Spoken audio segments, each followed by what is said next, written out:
Folks, say hello to the future of motoring. This is the new BMW i3 finally launched here in Malaysia. But it's not your average i3, this is the sportier i3s. So let's take a look at BMW's first ever all-electric vehicle. It's been a long time coming, but with this launch, BMW is now the very first premium brand to offer an all-electric car here in Malaysia, beating all of its rivals to the market. Price is set at just under 280,000 ringgit. While that may sound expensive to you, let me remind you that at last count, the Nissan Leaf was priced 180,000 ringgit. This is a premium electric car and the chassis is made out of carbon fiber. It's not going to be cheap, and over here it's not, but I wouldn't say it's expensive.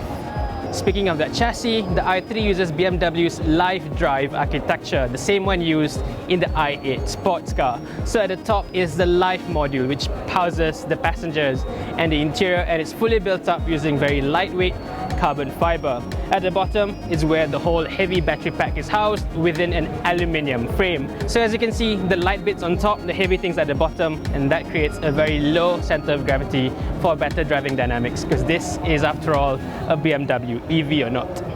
Adding on to the lightweight factor is the use of a full carbon fiber roof. Right here. This is the same one used in the full-blown M cars like the M3 and the M5. And carbon fiber used throughout the entire car is really light. As you can see here, this big piece is lighter than my iPhone. All that lightweightness would mean nothing if there's no actual power, of course. And this being the i3s, the sportier version, it gets an upgraded electric motor making 184 horsepower and 270 Newton meters of torque. So this car gets from 0 to 100 in just 6.8 seconds. Not electric fast, but in a car that small, that light, it would feel pretty sprightly. It's also worth noting that all that power goes to the rear wheels, with more and more compact BMWs going front-wheel drive, or as they used to say it, the wrong-wheel drive. It's good to know that the i3 follows the old-school driver-first BMW philosophy.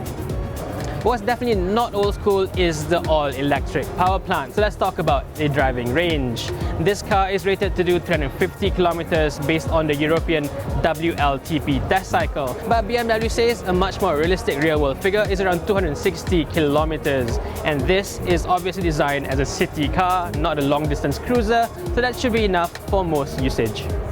Charging is a different matter altogether, of course, and charging times depend on what you use to charge the car. If you use a public charger in Malaysia, typically rated at 3.7 kilowatt, it will take over 10 hours to charge this car's 42 kilowatt battery. If you use a BMW i wallbox charger, this car can take up to 11 kilowatt per hour of charge. So that will only take around 3 to 4 hours to get a full charge through this Type 2 connector. But if you have access to a DC charger, you can use the full CCS port over here to get a maximum charging rate of 50 kilowatt. So a full charge can be done in just under 1 hour. Next, on to looks, and the i3 is a very unique car. It looks nothing like a conventional vehicle, as it shouldn't be, of course, because this is not conventional. This is an all-electric car. So it's not confined by design requirements and typical design features of a normal engined car. While regular cars require a lot of engine intakes at the front, this car requires very minimal cooling from the front end. So the front kidney grills are all blacked out. Together with this piece down here, there's very minimal openings, so that's better for aerodynamics. Around the side, you get huge 20-inch wheels wrapped in very narrow, specialized rubber. The numbers here are 175, 55 R20s. The rears are slightly wider than the fronts, but you're not likely to find these tires at your regular tire shops. At the back, you see the car sits very low down with the tires popping out from the body. And this is part of the i3s dynamic chassis package. The tracks have been widened by 40mm front and rear, and that adds on the requirement of this fully blacked out wheel arch extensions. This car also gets sport suspension for a much more dynamic driving experience. Now, if you think the exterior is unconventional, the interior is even more quirky. All the regular restrictions of a normal car doesn't apply here, of course. So what you end up with is a very different, very unique interior solution. First of all, because there's no gearbox up front, there's almost nothing in the center console. You can just put your feet up there.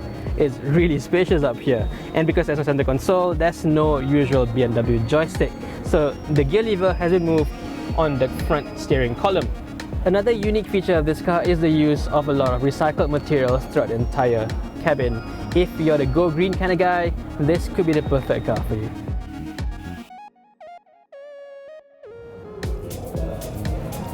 This car has rear suicide door, so getting in and out is very easy. You don't even need to push the front seat forward. And once you're in, space isn't too bad. This is definitely a lot more spacious than your regular Mini. It also helps that the rear windows are a lot taller than usual thanks to the kink in the rear window line. What I really like are these bright blue seat belts. Now this is really original.